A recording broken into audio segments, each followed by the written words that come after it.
Do you dare to take on this challenge? I'm glad you're here. What is it like for you to learn English? How do you feel about the things you have to remember or even consolidate that you have studied already before? Do you think that maybe the way you're studying is not as efficient as it could be? I can help you face and overcome these challenges. Hi, my name is Chris Rossi and I'm an English teacher. During 30 days, we are going to work together.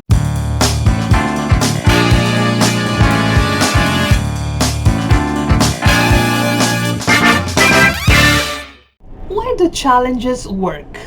Well, challenges work because they help you learn and they make you feel motivated.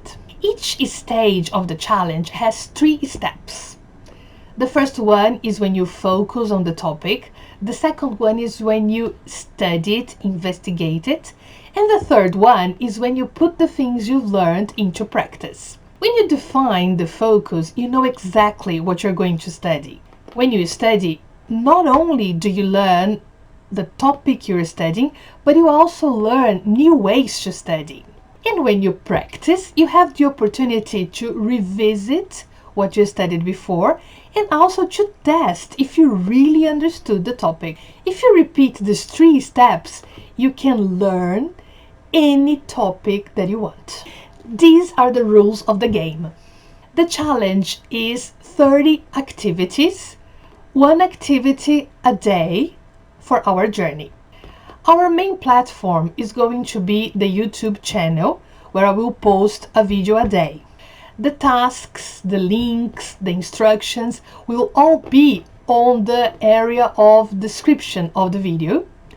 And you can clarify your doubts, ask me questions using the comments on YouTube. All the questions will be answered and I will keep a copy of them on my blog with a permanent link on YouTube so you can consult the answer to the questions you posted. I'm telling you this because each activity of our challenge will be available on YouTube for 24 hours only. Yes.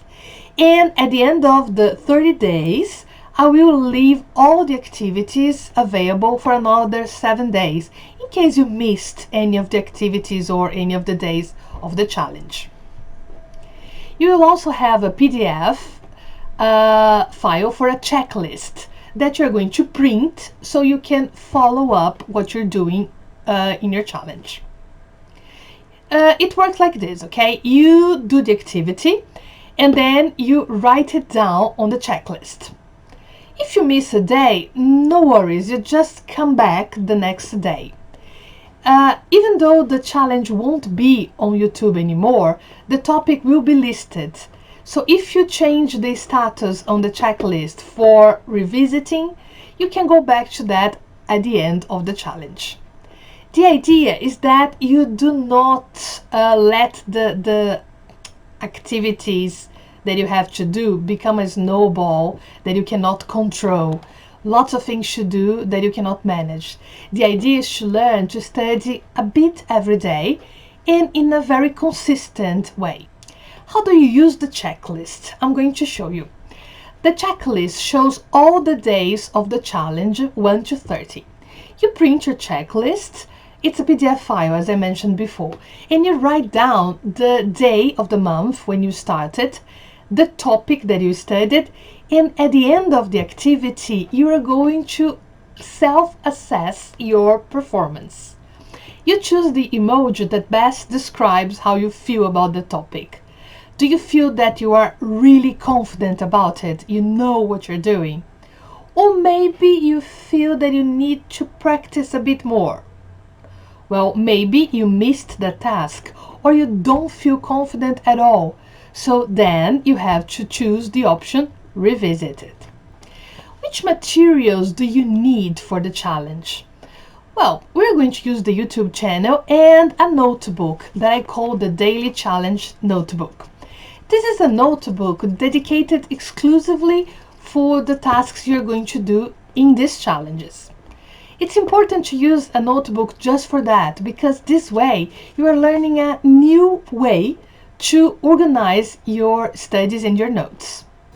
At the top of the page, you write the number of the activity, the date when you studied it, and the topic. You do the tasks, the exercises suggested in that activity on the same page.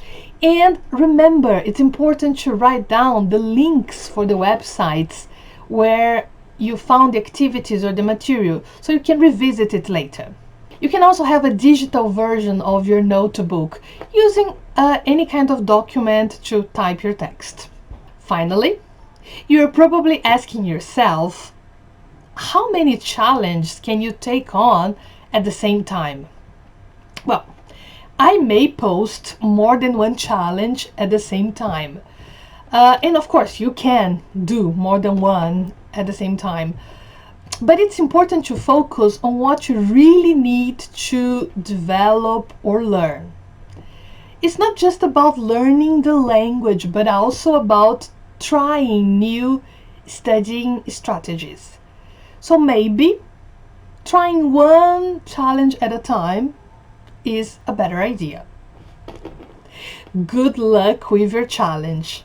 I dare you to start right now. Bye!